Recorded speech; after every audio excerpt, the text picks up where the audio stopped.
I remember the day I first met Simone like it was carved into my memory.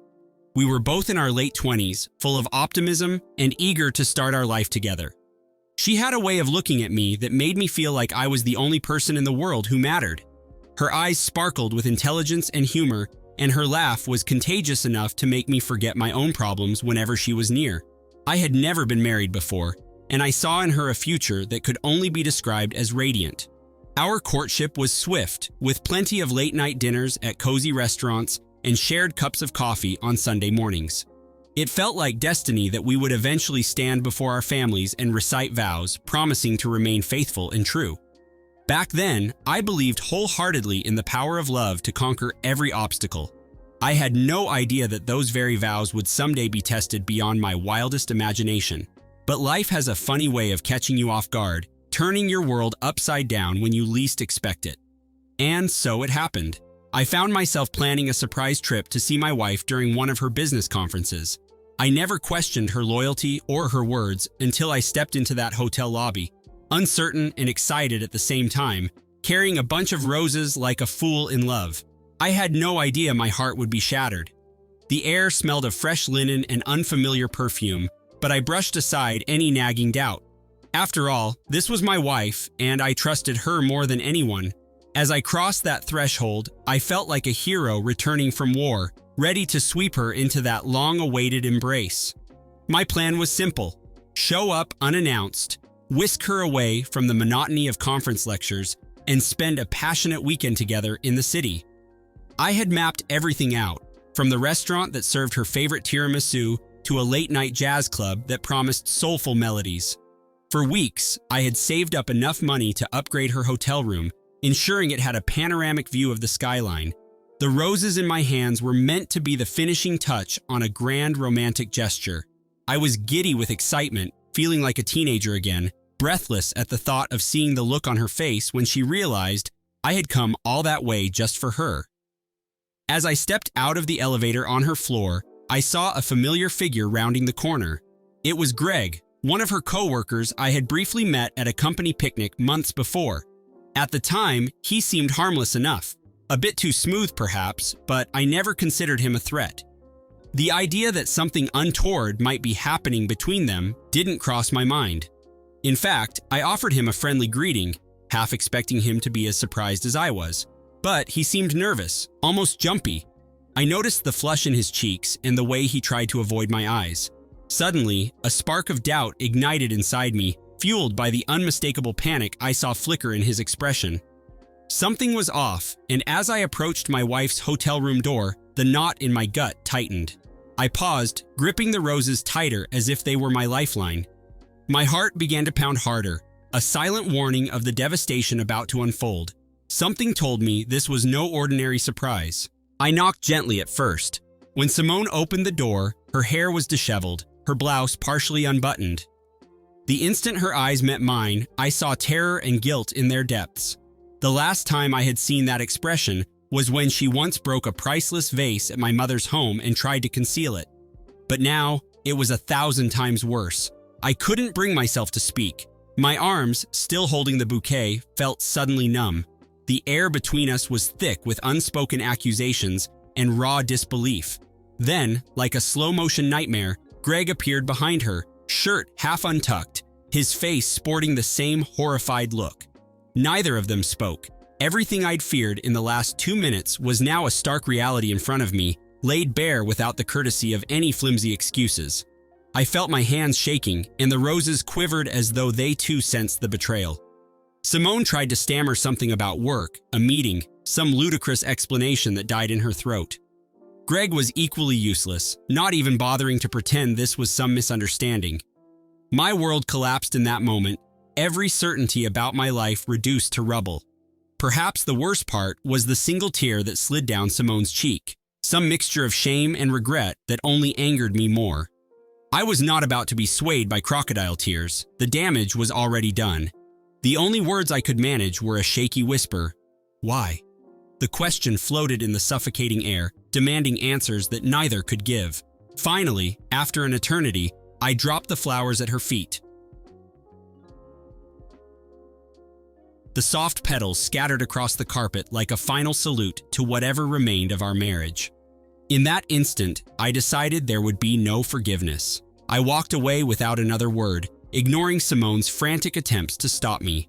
As soon as I reached the elevator, I realized my entire body was trembling. My mind spun with questions, accusations, memories of happier days that suddenly felt like cruel illusions. Each second in that narrow hallway hammered home a bitter truth. The woman I loved had betrayed me. Fury mingled with heartbreak, and I found myself wanting to lash out, to smash the delicate vase of a life we'd built. But I managed to swallow that impulse, at least for the moment. Instead, I took the elevator down and wandered through the lobby, trying to regain some sense of composure. In the blur of that moment, I recalled the story Simone once told me about her parents' divorce. She had spoken of the bitterness, the endless arguments, and her vow never to replicate that misery in her own marriage. Now, she had done far worse, destroying our vows in a hotel room miles away from home. A part of me wondered if something inside her had always been broken.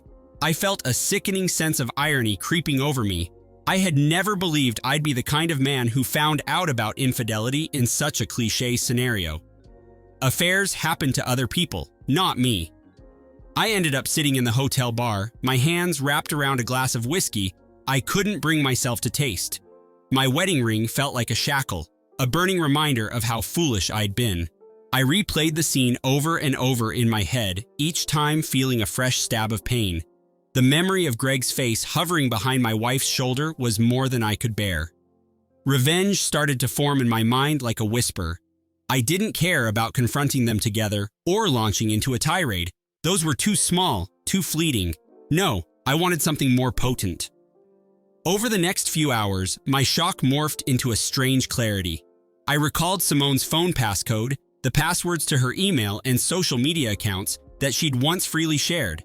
I knew where she kept crucial documents, including her contract at work, but most importantly, I had access to joint financial accounts. The foundation of trust we once had was now my tool for retribution. She called my cell phone repeatedly, leaving tearful messages and apologies, but I couldn't stand to hear her voice. I turned off my phone and sat alone, planning. This wasn't going to be about physical violence or petty drama. If she wanted to break me, I'd show her just how thoroughly I could dismantle the life we shared.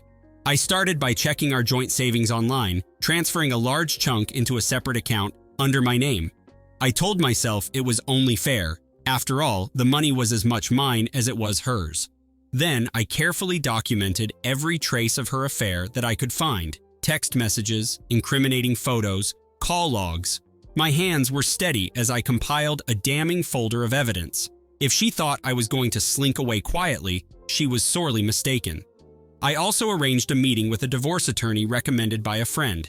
My rage kept me focused, fueling each decision. While part of me felt a pang of sorrow, imagining how quickly our marriage had crumbled, my resolve hardened with each painful memory. I wouldn't let her mistake cost me my dignity. I would burn every bridge if it meant preserving what remained of my pride. I promised. The next day, I checked out of the hotel without seeing Simone again. I left her in that cramped room with whatever lies she wanted to tell herself. My next move was to contact Greg's wife. Yes, he was married too. I found her social media profile through a quick search and wrote a succinct message. I'm sorry to inform you that your husband is cheating with my wife. I have evidence if you want it. I felt no pity for Greg or Simone. If they wanted to play with fire, I'd ensure they both got burned. An hour later, Greg's wife responded. Her shock and devastation were palpable through her words, but she thanked me for telling her the truth. She asked for details, so I sent some of the screenshots I had saved. We didn't speak much beyond that, just enough to confirm the facts. In some twisted way, sharing this with a stranger comforted me. We were both victims of the same betrayal, and there was a grim solidarity in that.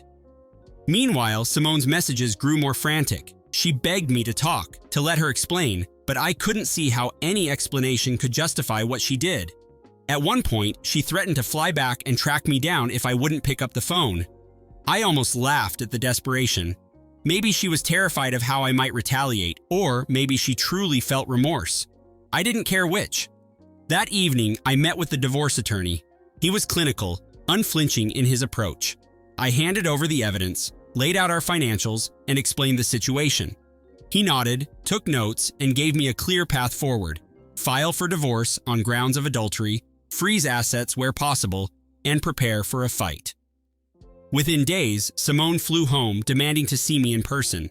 My attorney advised against it, but I agreed, if only to observe her face while I exposed how meticulously I'd planned my next steps. We met in the living room of the house we once shared. She looked disheveled, eyes ringed with sleepless desperation. Her usual confident demeanor had vanished, replaced by a trembling vulnerability I barely recognized. She tried to approach me, but I held up a hand to stop her. "What do you want?" I asked coldly. She stammered about mistakes, about the pressure at work, how Greg had been there for her when she felt lonely. None of it registered as legitimate reasons in my mind. I remained silent until she finally asked the question that truly mattered. "Can we fix this?" I almost laughed. "You ruined us," I said, "and you expect me to just forget?" My voice was surprisingly steady, even as my heart pounded with anger.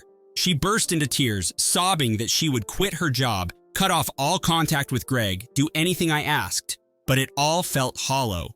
The time for loyalty had passed. I told her I was filing for divorce, that I had evidence of her adultery, and that I intended to protect my interests ruthlessly. The shock on her face was almost satisfying. She begged me to reconsider, insisting she still loved me. Hearing those words only fueled my resolve. Love had nothing to do with this anymore. It was about consequence. As I turned to leave, she sank onto the couch, weeping into her hands. A part of me longed to comfort her, but the image of Greg standing behind that door killed any sympathy I might have felt. I walked out without looking back. In the weeks that followed, my life became a whirlwind of legal paperwork and emotional upheaval. The divorce process marched forward, with Simone desperately trying to negotiate, offering to sign anything if I would just talk to her. But I maintained my distance, allowing only the attorneys to speak on my behalf. I'd spent enough time listening to her words. Now I wanted actions, and her actions had already doomed us.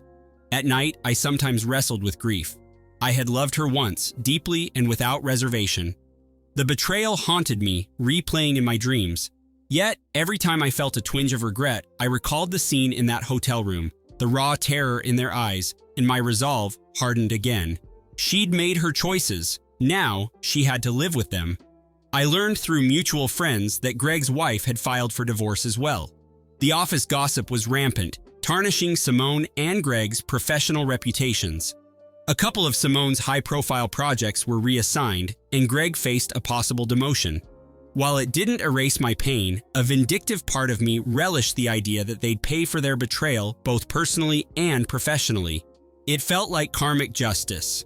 Meanwhile, I poured myself into my work, determined to channel my anger and heartbreak into productivity. I accepted new assignments, stayed late at the office, and forced myself to socialize with colleagues. Despite the turmoil, I refused to let my life stagnate. Some friends suggested therapy, but I wasn't ready to sit and unpack my feelings. My version of therapy was forging ahead, proving to myself and to Simone that her betrayal wouldn't define me or break me. Each day, I reminded myself that I deserved better. And each day, I drew closer to the moment I'd finally break free. The final hearing arrived on a gray, rainy morning. I wore a suit that felt both foreign and empowering. Simone sat across from me in the courtroom, her eyes swollen, her fingers twitching with nervous energy. She glanced at me several times, but I refused to meet her gaze. My attorney presented the evidence of her affair, painting a stark portrait of betrayal. Simone's lawyer attempted to mitigate the damage, claiming emotional stress and a lapse in judgment. But the facts were indisputable. The judge granted the divorce in my favor, awarding me a larger share of our assets and denying Simone any claim to spousal support. She had shattered our marriage vows, and the law recognized her fault. Afterwards, she tried to catch me in the hallway, but I walked past her without pausing. My heart felt like a dead weight in my chest, but I knew I'd made the right decision. I stepped outside and let the cool rain wash over my face. It felt like a cleansing, a rebirth into a life no longer tangled with deceit. In the days following, I moved forward with renewed vigor. I sold the house we had shared, not wanting the ghosts of our past to linger in its rooms. I found a smaller place with modern furnishings, something fresh to symbolize a new chapter. I changed my phone number, updated my email, and systematically removed every last reminder of Simone from my world. It wasn't easy. Every memory felt like a fresh wound, but with each box I packed, I felt a little freer. One afternoon, I received a letter from Greg's wife expressing gratitude for my honesty. She, too, had gained custody of their children and was rebuilding her life. We were strangers, yet oddly united by tragedy. Unbelievable. Months passed. I gradually discovered pieces of myself that had been buried under the weight of our failed relationship. I took up jogging in the mornings, savoring the solitude of streets before sunrise. I reconnected with old friends I had neglected during my marriage, finding solace in their companionship. Occasionally, I allowed myself to recall the tender moments Simone and I once shared, but those memories no longer cut me as deeply. They became lessons, cautionary tales about trust and the high price of betrayal. One evening, as I sat in my new living room sipping a glass of wine, I realized I no longer felt consumed by bitterness. Yes, I had taken my revenge, ensured that Simone faced the consequences of her actions. But in doing so, I had also freed myself. I had walked through fire and emerged stronger, more aware of my own worth. Out of the blue, a text message from an unknown number lit up my phone. It was Simone, pleading for a chance to talk. She wrote that she was in therapy, that she finally understood the scope of her betrayal. She claimed she had changed. My heart pounded, but not with yearning.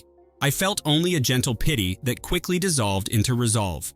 I typed a short reply. There's nothing left to say. Then I blocked the number. In that simple act, I found closure. Our story was finished. She'd gambled our future for a cheap thrill, and I'd found the strength to stand tall in the aftermath. There would be no forgiveness, no magical reunion. I had reclaimed my life, my dignity, and my ability to trust myself again. My scars remained, but they were proof of survival. And as I gazed at my reflection in the window, I knew I was free.